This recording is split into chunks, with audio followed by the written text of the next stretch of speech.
Okay, so in the last video, we talked about how sets that are countable by definition are those that are equicardinal with the natural numbers. In other words, those sets that admit a bijection between the natural numbers to themselves, right? So those are countable sets, and we gave several examples which at first glance might seem counterintuitive, namely that we said that all of the set of integers is countable.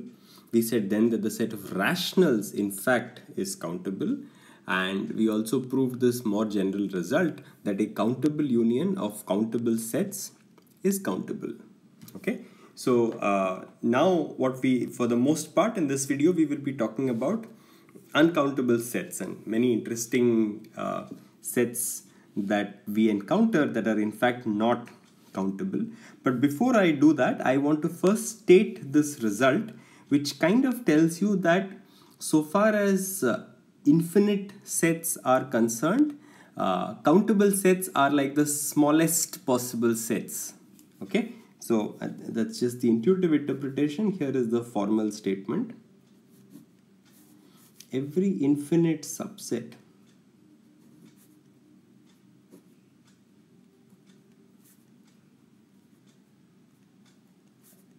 of a countable set is countable.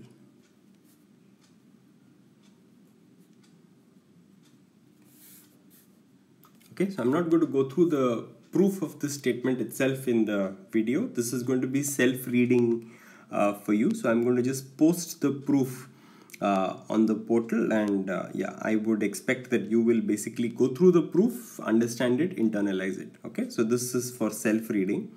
But really what I want to emphasize in the video is what the statement here implies, right? What it tells you is, because it tells you that, you know, if I take the any infinite subset of a countable set, then it is countable, right? So far as set cardinalities are concerned, countable sets are like the smallest possible infinity. Okay, there are no smaller infinite sets than countable sets, right? From the standpoint of Cantor's notion of cardinality comparison. So I'm just going to write the intuitive interpretation here. This means countable sets correspond to the smallest infinity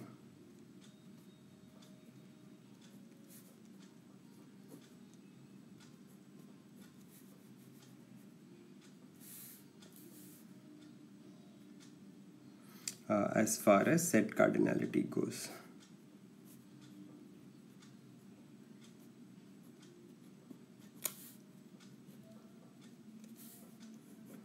Okay, so there are no smaller infinite sets than countable sets, right? So that's the first part to say. So far as infinite sets are concerned, you know, countable sets are the smallest infinity, as I've said before. The proof, as I mentioned, is going to be posted on the portal, so you can read this yourself. What I'm going to do next is basically demonstrate that there are in fact infinite sets which are not countable. In other words, there are infinite sets that are uncountable.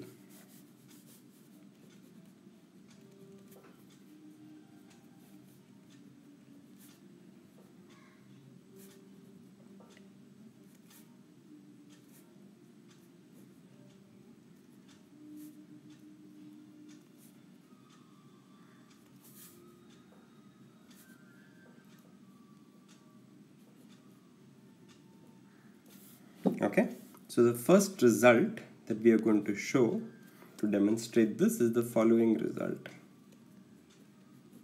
This set, okay, is uncountable.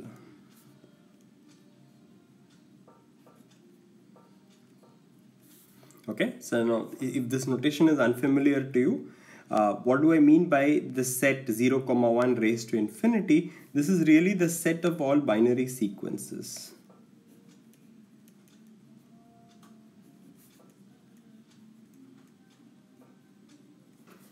Okay, So what do I mean by this? If I'm assuming everybody has encountered a sequence is basically like an infinite ordered collection, right? So an infinite binary sequence would correspond to a sequence where every entry is either 0 or 1. So 1 0 1 0 1 0 1 0 dot dot dot dot dot. That would be an example of a binary sequence. Okay, so 0 1 power infinity is the set of all possible binary sequences. Okay, so if I look at the set of all possible binary sequences, remember a sequence is by definition an infinite length object, right? But it is a countable object. So what is a sequence? A sequence is basically, it's a bijection, right? So you can think of a sequence as a bijection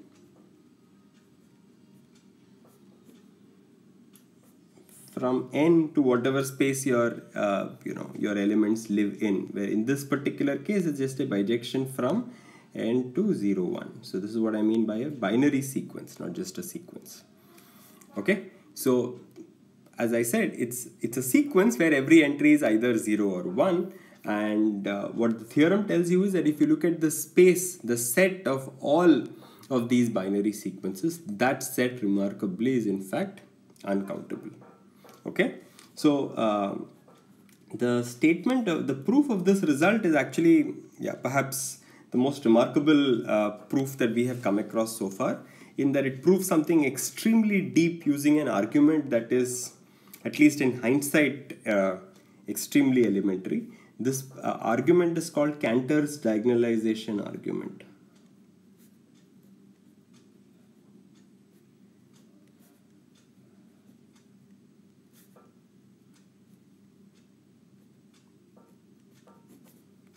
Okay, so this proof is going to work by, so let's think a little bit about what it means to prove that a certain set is uncountable.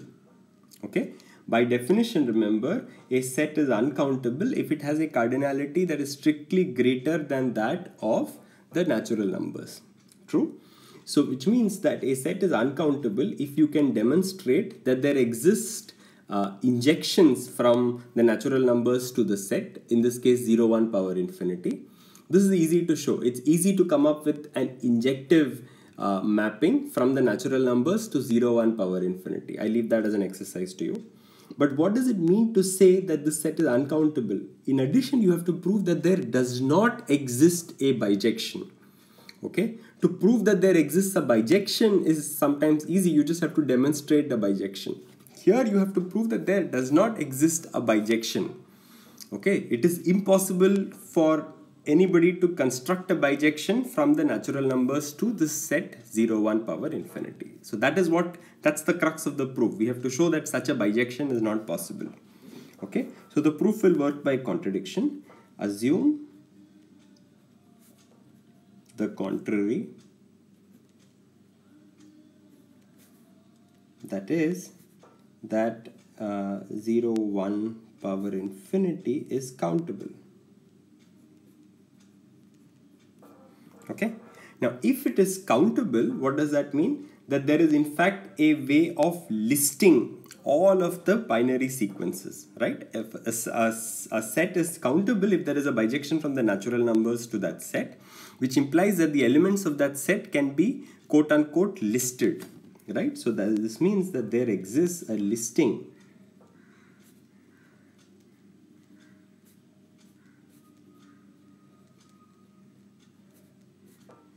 of all binary sequences.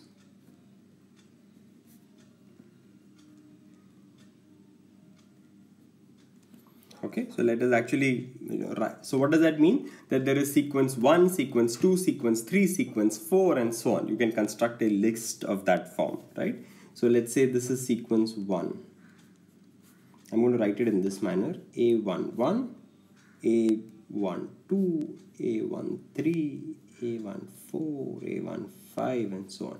Now each of these entries, A11, A12, A13, A14, are basically either 0 or 1. So this is basically, according to my listing, the first sequence, right? Similarly, there is the second sequence. Let's write A21, A22, A23, A24, A25, and so on.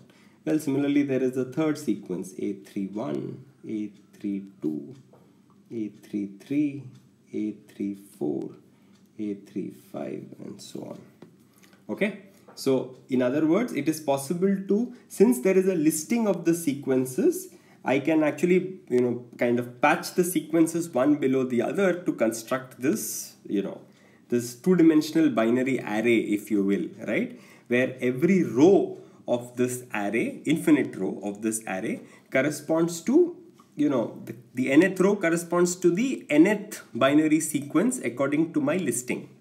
Okay, and these different sequences are basically stacked one below the other. Okay, so now based on this, I'm going to construct a new binary sequence.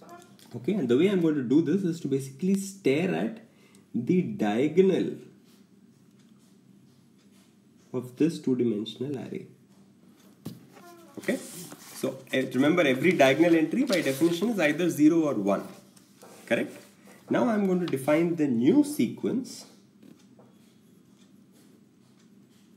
A new sequence, let's say B bar, as follows. A11 bar. What do I mean by bar? It's just the not operation, right? In other words, 0 becomes 1, and if A11 is 0, then A11 bar is 1. If A11 is 1, then A11 bar is 0. A22 bar, A33 bar, and so on, right? So now I constructed a new binary sequence, which is obtained by basically doing a logical negation of all of the diagonals along my two-dimensional array. Okay, and the moral of the story here is that this newly constructed, it's clearly a binary sequence by definition because it is an infinite length sequence where every entry is either 0 or 1. Correct? So it is so B or B bar that I have constructed here is a valid binary sequence. But by construction, it also disagrees with every single binary sequence in my list.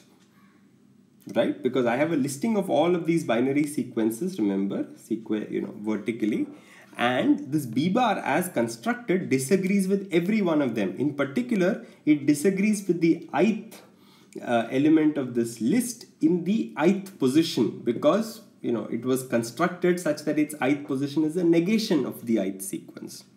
Okay, so B bar by construction is a binary sequence which disagrees with each and every binary sequence in the list, which implies that B bar cannot belong to the list, and that is your contradiction. Okay, so the crux of the argument here is that B bar disagrees with every sequence in our list. This implies that B bar does not belong to the list.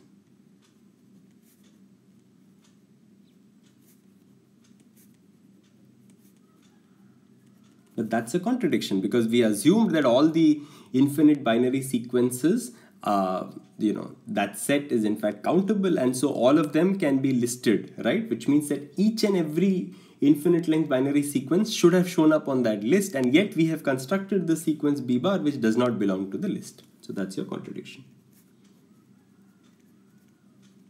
Yeah, so the contradiction is because the list was actually supposed to contain every binary sequence, but it doesn't contain this particular element B bar, right? And that's the end of your proof. Okay, so this is one of those remarkable, results that lets you prove that a certain set is uncountable because it lets you prove the impossibility of a bijection between the natural numbers and that particular set. The set in this case being the set of all binary sequences. Okay, so that's the first, that's our first example of an uncountable set. Okay, that is 0, 1 power infinity. Okay, so now what I'm going to do is point out that this set is in fact, also implies the uncountability of a different set. So this is just going to be an observation. There is a natural bijection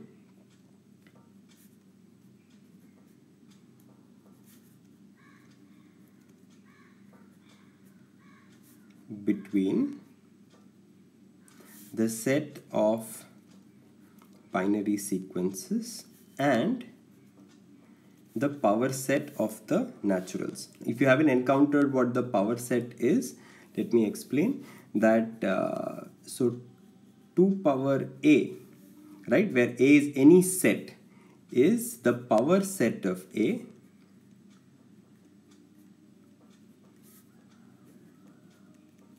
that is, it is the set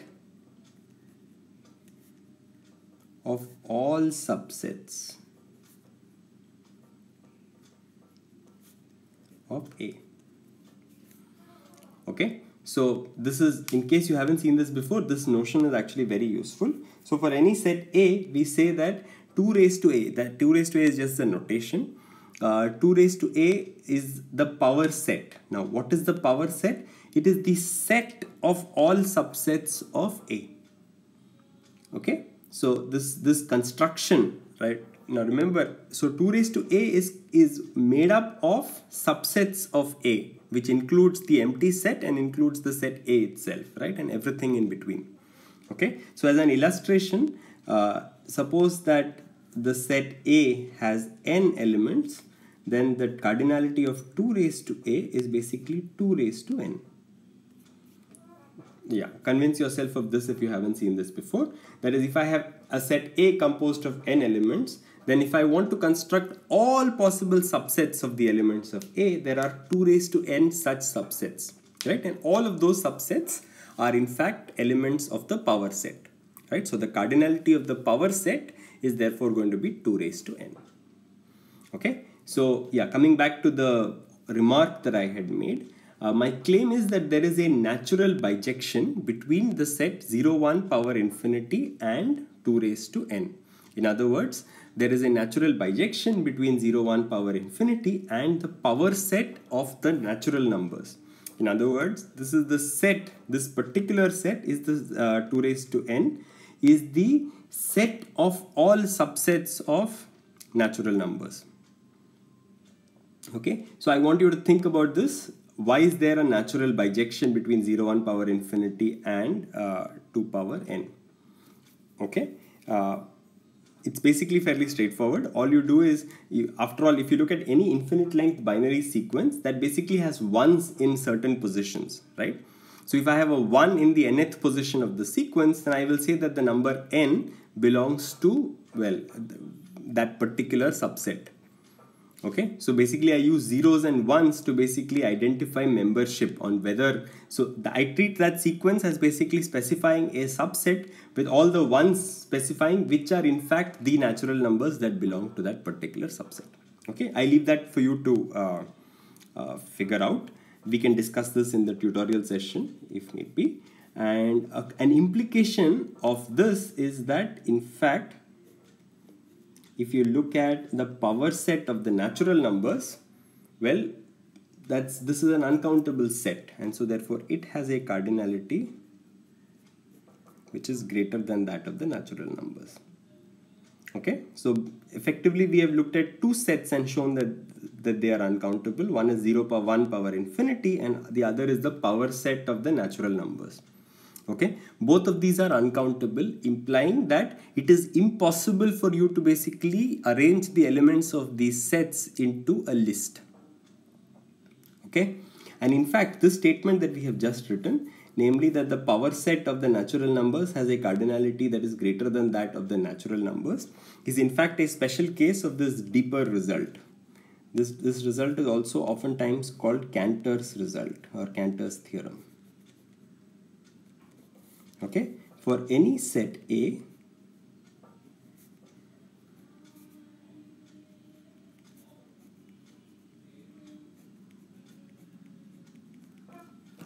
okay, this is true in general for any set A. For any set A, the cardinality of its power set exceeds its own cardinality. Okay, and obviously the result I have written just above is the special case where A is the set of natural numbers. Okay, so I'm going to go through the proof of this statement again, and you will see that the statement of this, the statement here is also remarkably similar in structure to the diagonalization argument that I had laid out before.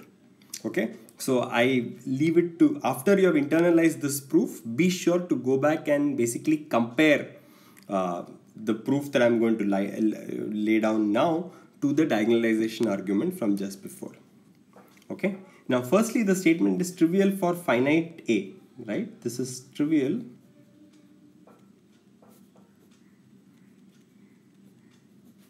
if A is a finite set.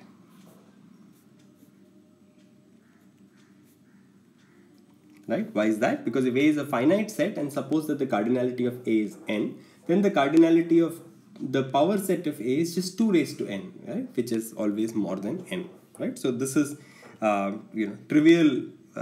This is a trivial observation for finite sets. The non-triviality only comes when you're dealing with infinite sets. Okay, so suppose then that A is infinite.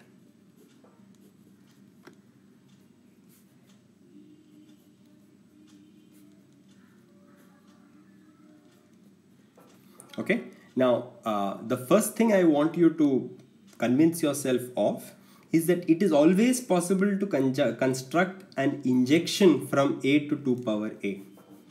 Okay, so there is I never have to worry about the possibility that the power set has a smaller cardinality than A. Right, I only have to basically say that the power set cannot have the same cardinality as A, and so therefore it must be greater.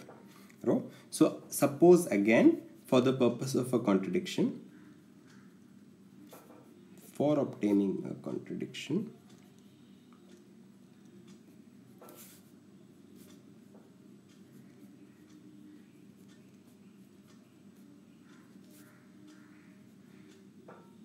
that there exists a bijection F. Okay, so for the purpose of obtaining a contradiction, let us suppose that there exists a bijection from A to its power set. Okay, now once we get a contradiction, that means that there does not exist a bijection from A to the power set of A. So then once we are able to establish that this assumption that we have made is wrong, it follows that since there is no bijection from A to 2 power A, but there are many examples of very obvious injections, therefore the statement of the result is true. That is, 2 power A has a larger cardinality than A. Okay, so for now let's assume that such a bijection exists from A to 2 power A. Now I'm going to define this very specific set E. Define E as the set of all x in A such that x does not belong to f of x.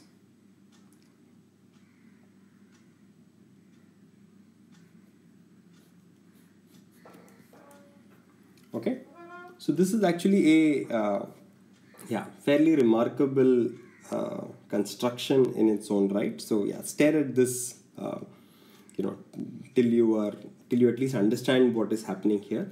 Remember, this is a bijection that we have assumed from A to 2 power A, which means every element of A is actually mapped to a subset of A.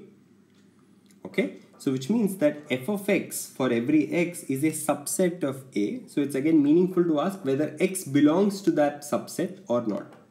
Okay, so E is basically by construction made up of those elements of A which in fact do not belong to their own image under the bijection F.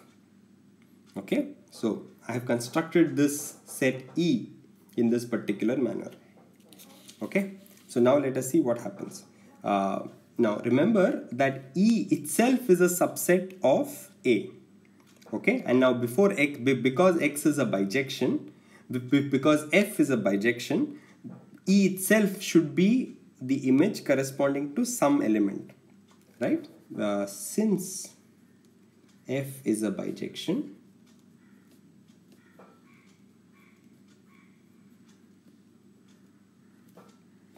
there exists an x in A such that f of x is equal to E. Okay, so yeah, because of the fact that x is that f is a bijection, since E is just one specifically constructed subset of A, it should therefore be the image of some element. I'm just denoting that by x. Okay, and now let us see how the contradiction comes about. So there are only two possibilities. The first possibility is that x actually does belong to E, right? So suppose that, does x belong to E, and case 2 is of course that x does not belong to E.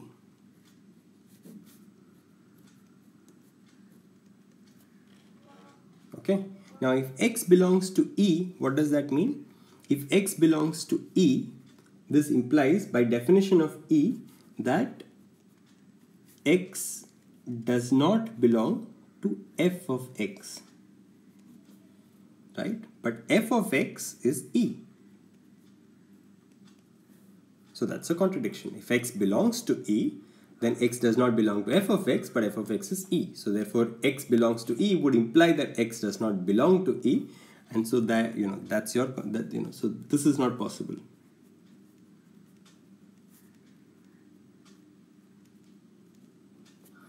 Okay, now suppose that x does not belong to E. Now if x does not belong to E, this means that x does not belong to f of x, right? Why? Because E is f of x, which implies, well, that x belongs to E. Again, not possible, right? And that leads to your contradiction.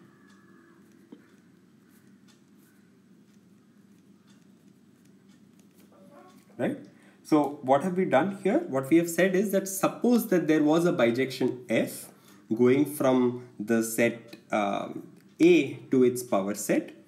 Okay, so we assume the existence of such a bijection, and then I say, well, based on this I'm going to construct this very special set E, right? If you recall, E was constructed in such a manner that it is the subset of A such that x does not belong to f of x. Okay, so we constructed this very special subset of A, E, and then we said, well, because f is a bijection, there should be some element which maps to this E. I'm going to call that x. Okay, and then we saw that this is not possible, because there are only two possibilities: either x belongs to E or x does not belong to E. Neither of these are possible. In other words, it's not possible to find an x that maps to E, which in turn implies that there is a contradiction, because we assumed that f is a bijection, and so E must in fact be mapped by somebody, and we just showed that that's not possible. Okay, so this really is the remarkably elegant proof of Cantor's theorem. Again, it's instructive to go back and compare this proof to the diagonalization proof. Structurally, you will see that they're in fact very, very similar. Okay. So what is the real consequence of this result? So recall, we have proved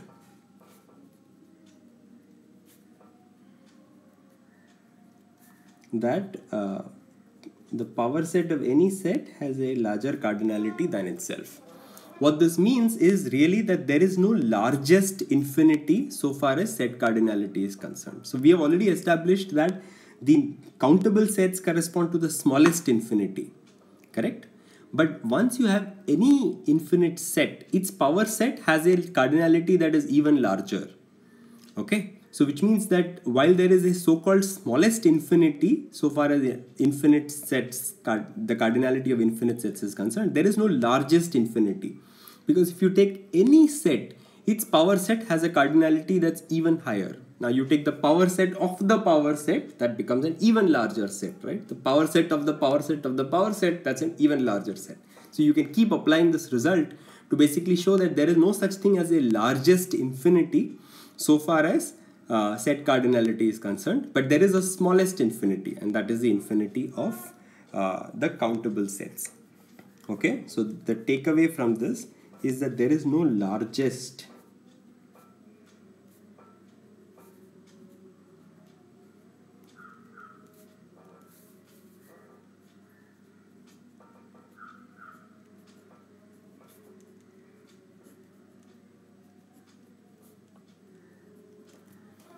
Okay, so there is such a thing as a smallest infinity so far as set cardinality is concerned, but there is no such thing as a largest infinity, right? Which is fairly fascinating. So now let us tie whatever we have learned back to the reals. Remember, our goal is ultimately to study the reals. So here is the main, shall we say, takeaway of everything that we have done in the context of the real line. Okay, if you look at all the reals which are contained between the interval 0 and 1, this set is uncountable. The set of all real numbers is uncountable. So is the set of irrationals. All of these are uncountable.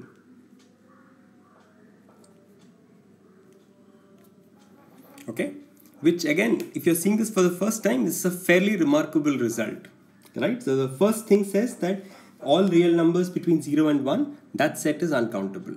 Remember, the rationals between 0 and 1 are countable. We have already proved this, right? However, if you include all the irrationals between 0 and 1, you'll end up with an uncountable set. Okay. Similarly, the set of all rationals is countable, but yet the set of all reals is uncountable. Okay. So this is pretty remarkable if you think about it, right? We started off with an ordered field Q, which does not satisfy the least upper bound property. And then what you're going to do is append a bunch of elements, which we call the irrational numbers, such that this, this superset satisfies the least upper bound property. And what this tells you is that while the original set you began with, the rationals is countable, the set of reals is in fact uncountable. Right? The cardinality of the reals strictly exceeds the cardinality of the rationals. And a natural consequence of that is that if you just look at the irrationals, right? This is the irrationals after all.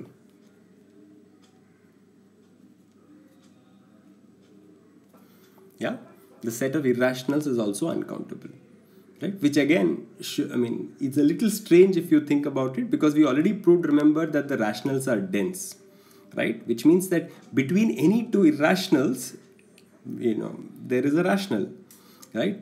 Indeed, more generally, between any two real numbers, there is a rational. So which means between every two irrationals, there is a rational. And yet the cardinality of the irrationals is actually more than the cardinality of the rationals. Okay, so this is again fairly remarkable conclusions that we have made about the set of the reals. Okay, so let's actually go through the proof. I'm actually not going to prove A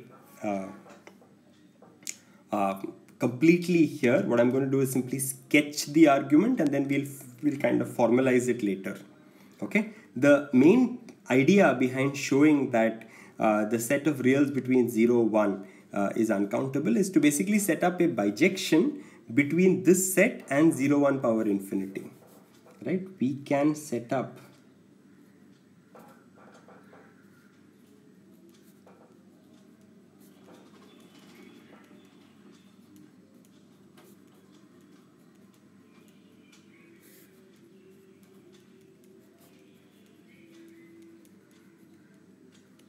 right? Now, since the latter set here is already uncountable, if I can set up a bijection between the set 0 to 1 to 0, 1 power infinity, that would imply that the former set is also uncountable. Okay, and what is the crux behind the setup of this bijection? So what we will basically do is, take any real number between 0 and 1 and write out its binary expansion. Okay, and the sequence that I get to the right of the decimal point, I'm going to interpret that as the infinite length binary sequence. Okay, so that basically, the idea is to now you look at binary expansions of real numbers and use that to construct the bijection. Now, why are there? So yeah, let me write that first, and then I'll tell you why I cannot give you the entire proof yet. Is to map reals in 0, 1 to their binary expansions.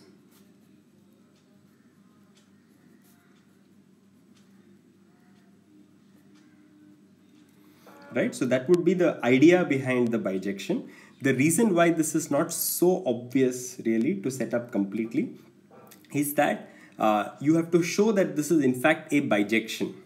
Okay, the trouble with binary expansions, or for that matter with decimal expansions, is they are not unique, right? Let me give an example from the standpoint of decimal expansions, because that might be easier for many of you to understand.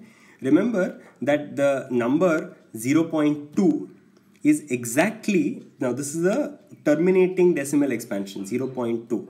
But this is in fact identical to 0.1111, sorry, 0.199999999 and so on.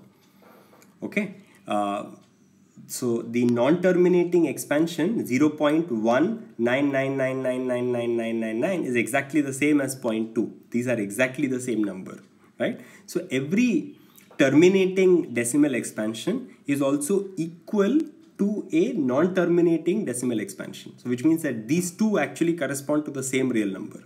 The same is true of binary expansions, right? So when it comes to something like 0.01, this is a binary expansion, right? So what is 0.01? You should treat this as 0 into 2 raised to minus 1 plus 1 into 2 raised to minus 2. So if I stop here, this is in fact the binary expansion of the number 0.25. Okay. Now the point I'm trying to make here is that this non-terminating binary expansion is in fact exactly the same as 0.1. Okay. So in other words, 2 raised to minus 2 plus 2 raised to minus 3 plus 2 raised to minus 4 plus 2 raised to minus 5 dot dot dot dot all the way is in fact the same as 2 raised to minus 1. Right? So which means, and that's the number half, right? So if you look at the number half, it actually has two binary expansions, 0.1 and 0.0111111111 and so on, right? And this non-uniqueness creates issues when it comes to setting up a bijection, because after all, I want to set up a bijection between 0,1 and 0,1 power infinity. Okay, so this is something that can actually be addressed. There is a fix for all of this, but since we haven't really talked formally about series yet, right? I just kind of mentioned it as part of the, as a forward-looking like pointer. But this, when I say dot dot dot dot dot, I haven't really talked about series yet and so on. So this is not something that I can formalize based on the machinery we have built so far. So this is something that we will come back to later. But I hope I've given you some intuition about why there is a natural bijection between the set of reals in the interval 0, 1 to 0, 1 power infinity. And so since 0, 1 power infinity is uncountable, so is the set of reals between 0 and 1. Okay. Now, since the set from now part B is actually fairly straightforward to prove that the set of all reals is uncountable, because if 0, 1, the set of all reals between 0 and 1 is uncountable from part A, which admittedly we have not proved completely. This also implies that the set excluding the endpoints from 0 and 1 is also uncountable. Convince yourself that that is the case, and it is possible to construct a bijection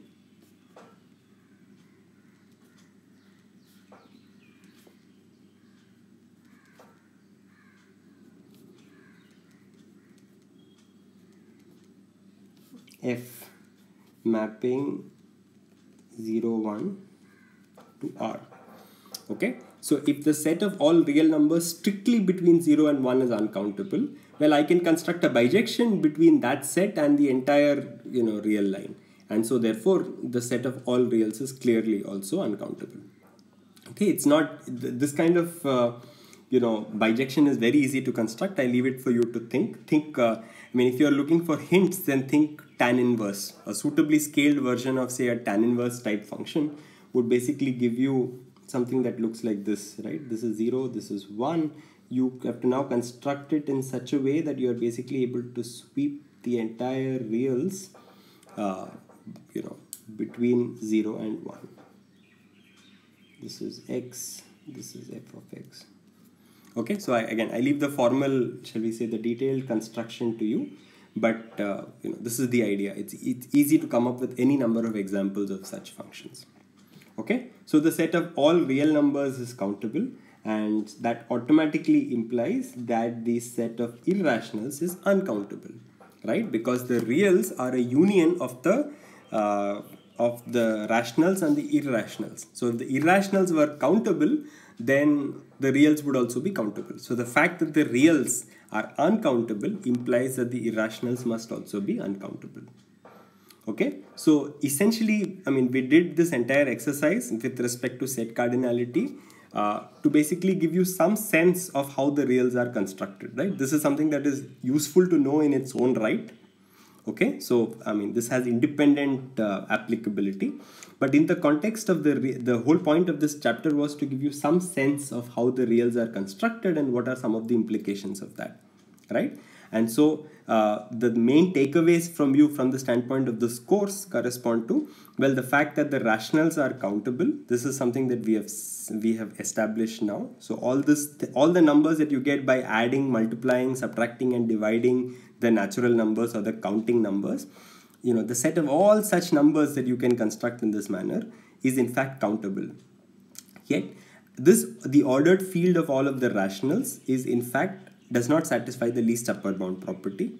The set of reals is constructed in a manner that ordered field contains the rationals as a subfield but satisfies the LUB property, right? And a consequence of that construction is in fact that the set of reals is in fact uncountable even though the rationals were countable, right? In other words, the gaps that we are filling, quote unquote, have a larger cardinality than the elements that I began with. So the rationals are countable, but the irrationals are in fact uncountable. So the entire set of real numbers is uncountable.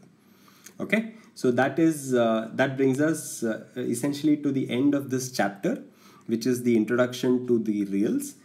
Starting from the next week, we will start looking at sequences and series in rigorous detail.